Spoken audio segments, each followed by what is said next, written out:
UP में 5वें चरण का मतदान जारी है। पूर्वांचल में चुनाव को लेकर हमारे संवाददाता ने कांग्रेस के दिग्गज नेता आरपीएन सिंह से खास बातचीत की और गठबंधन के प्रत्याशियों को जिताने की रणनीतियों के बारे में पूछा।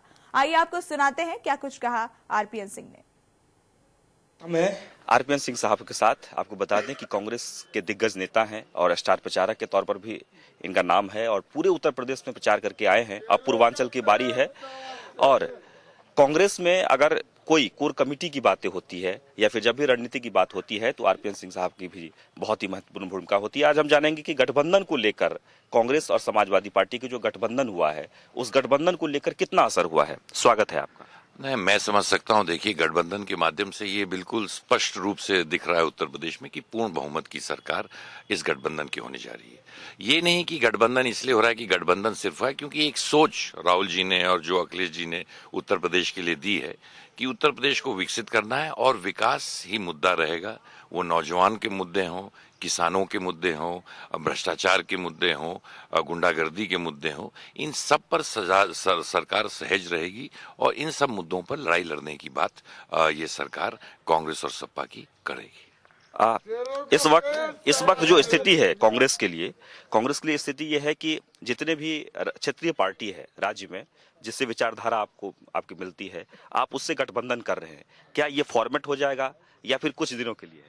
नहीं, देखिए, हमने बिहार में भी इस तरह का समझौता किया था और पूरे देश ने परिणाम देखे और तमाम जगह हमने देखा कि पूर्ण शक्ति हमारे पास नहीं है ऐसे लोगों के साथ लड़ने के लिए। पंजाब में आपने देखा हम स्वयं चुनाव लड़ रहे हैं, हरियाणा में हम स्वयं चुनाव लड़ेंगे, राजस्थान में चुनाव आ रहे हैं, उत्तराखंड में हमने अकेले चुनाव लड़े। तो जहाँ जहाँ हमारी पूर्ण शक्ति है और पूरी तरह से हम सहज हैं तो वहाँ हम अकेले लड़ने का प्रयास करेंगे। जहाँ तक कांग्रेस की बात कर ली जाए, आप भी एक विरासत के तौर पर ही जुड़े हुए हैं वहां से, मतलब शुरू से ही, चाहे आपके पिताजी हो आप हो, लेकिन आखिर क्या वजह है कि कांग्रेस पार्टी में जो कार्यकर्ता हैं वो दिन बर दिन अलग होते जा रहे हैं, जबकि वो चाहते नहीं है, मन से चाहते नहीं है? ये कहाँ अलग होते जा रहे हैं? नहीं, अलग तो अगर आप देखते रहे पडरौना अगर जनपद कुशीनगर देखा जाए तो पिछले लोकसभा सीट में भी यहाँ के कार्यकर्ताओं के बदौलत ही 2 विधायक जीते थे। और अगर देखा जाए यहाँ के परिणाम, लोकसभा के परिणाम भी देखा जाए तो मैं समझ सकता हूँ पूरे उत्तर प्रदेश में तीसरे या चौथे स्थान पर जनपद कुशीनगर रहा था। तो मैं जो कुछ हूँ यहाँ के कार्यकर्ताओं के दम पर हूँ, यहाँ के लोगों के दम पर हूँ और मैं समझ सकता हूँ ये संख्या बढ़ते जा रही है, घट नहीं रही है। तो अब जहां पूर्वांचल की बारी है, 5वें चरण का चुनाव मतलब आज है 27 तारीख में खत्म होने जा रहा है। अब नेक्स्ट जो है 2 चरण बाकी है और ये पूर्वांचल बहुत ही अहम है। पूर्वांचल में कहा जाता है कि ये निर्णायक, अगर आपको लखनऊ की सत्ता चाहिए तो पूर्वांचल के वोट बहुत महत्वपूर्ण है और यहाँ पर कुर्मी वोटर सबसे ज्यादा तादाद में है। तो क्या लगता है आपको कितना असर होगा? देखिए, मैंने कभी जात की बात नहीं की है, मैंने इंसान और इंसानियत की राजनीति की है। यहाँ तमाम लोग और तमाम जातियाँ के लोग इस इलाके में बसते हैं। ये 4थे फेज में हो, 5th फेज में हो, 6th फेज में हो, तमाम लोग। और मैं समझ सकता हूँ उत्तर प्रदेश की जितनी जातियाँ हैं और जितने धर्म हैं उन्होंने इस गठबंधन को पूर्ण सहयोग दिया है पहले चरण से। और मैं नहीं समझ सकता हूं कि कोई बदलाव 5वें चरण में होगा, 6ठे चरण में होगा या 7वें चरण में होगा। मुझे पूर्ण विश्वास है कांग्रेस और सपा का गठबंधन बहुत बेहतर करेगा। अब जहां तक बीजेपी की बात कर ली जाए तो सुर बदल चुके हैं। पश्चिमी यूपी के बाद जब पूर्वांचल पहुंचे स्टार प्रचारक सब, तो चाहे प्रधानमंत्री हो या राष्ट्रीय अध्यक्ष हो, उनके सुर बदले बदले से नजर आ रहे हैं। यानी सीधे सीधे कह रहे हैं कब्रिस्तान बन गया है, अब शमशान की बारी है। तो क्या इससे असर होगा हिंदू वोटर पे? देखिए, अफसोस की बात है कि इलेक्शन के मुद्दे विकसित करने के लिए होते हैं। इस तरह के भाषण देकर क्या जनता में सचमुच में 5 साल में खुशहाली आ जाएगी?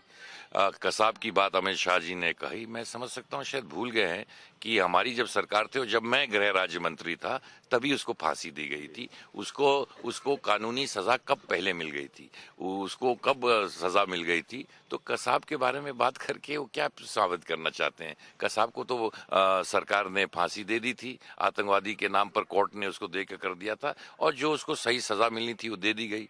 तो कहाँ से ये नामों का इस्तेमाल कर रहे हैं? मैं समझ सकता हूँ गुजरात से अमित शाह जी आए हैं, उत्तर प्रदेश के बारे में ज़्यादा कुछ जानते नहीं हैं। चीनी मिलों की बातें होती हैं, प्रधानमंत्री जी ने स्वयं अपने वादा उन्होंने लोकसभा चुनाव में किए थे। मैं समझ सकता हूँ कोई भी व्यक्ति, और खास करके जो प्रधानमंत्री होता है, जब किसी शब्द का प्रयोग करता है उसमें वजन होना चाहिए, और जो बोलता है प्रधानमंत्री का, इस देश का प्रधानमंत्री हमारा भी प्रधानमंत्री है, झूठा नहीं कहलाना चाहिए। आरपीएन सिंह साहब, एक शिकायत है ये कि मैं पहली बार पडरौना आया हूं, लेकिन मैंने जो देखा यहाँ एक से एक दिग्गज नेता हैं, लेकिन फिर भी पडरौना, पूरे कुशीनगर को ले लीजिए, यहाँ विकास नहीं हुआ है। विकास नहीं है। आपको लगता है कि आप ठीक तरह घूमे नहीं है पूरे पूर्वांचल में। अगर सड़कों का आपने जाल देखा होता, जिस सड़कों पे आप चल रहे हैं, आप अपने गाड़ी में चलते चलते चाय पी सकते हैं ना। आप लखनऊ से यहाँ तक आइए तो वो हमारी मैंने सड़क बनवाई है। यहाँ जितने गैस एजेंसी हैं, उतनी गैस एजेंसियां किसी भी जिले में पूरे उत्तर प्रदेश में नहीं है। यहाँ बड़े आदमी को नहीं, रिक्शे वाले के पास भी गैस सिलेंडर है। हमारे यहाँ अगर आप जाएंगे किसी भी गांव में, बिजली से वंचित नहीं है वो, 100% बिजली है इस गांव, हर गांव में। सड़कें तो बहुत टूटी हुई है, हो सकता है एक मेन रोड। आपको कौन सी सड़कें पे आप गए मैं तो समझ नहीं पाता हूँ कि अगर कोई भी आप सड़क पे गए हो। और मैं कहता हूँ मेरे विरोधियों से पूछ लीजिए अगर सड़कें कैसी हैं। 60 साल तक पडरौना में बड़ी रेल लाइन नहीं थी। कितने सालों से? 60 साल से बड़ी लाइन शुरू हो गई है। 60 साल के बाद बड़ी लाइन से जुड़ने का काम, लखनऊ दिल्ली की बड़ी लाइन से जुड़ने का काम जो किया है। यहाँ रैक पॉइंट, पडरौना इस जनपद में 2-2 रैक पॉइंट हैं, जहाँ कई जनपदों में एक रैक पॉइंट नहीं होता है। अमित शाह जी अभी भाषण देने के लिए आए थे और उन्होंने ये कहा है कि यहाँ की कुशीनगर की जितने भी चीनी मिल है उसे हम शुरुआत करने जा रहे हैं। क्या संभव है? मैंने तो प्रधानमंत्री जी कहे थे। प्रधानमंत्री जब लोकसभा के चुनाव में आए थे, उन्होंने अपने भाषण में कहा था, जनता, पडरौना की जनता को आश्वासन दिया था, वादा किया था कि आपने मेरे सांसद को जिताया और मुझे प्रधानमंत्री बनाया तो 100 दिन में मैं फैक्ट्री चलाऊंगा। 100 दिन से तो थोड़ा ज्यादा हो गया ना भैया, कितने 1000 हो गए ना, तो ये तो 1000 दिन हो गए। तो प्रधानमंत्री जी जो 100 दिन में नहीं कर पाए, अमित शाह एक फैक्ट्री की बात नहीं कर रहे, अब 19 फैक्ट्री। ये 19 फैक्ट्रियां बंद कब हुई? पहली बार ये 19 फैक्ट्रियां बंद कब हुई?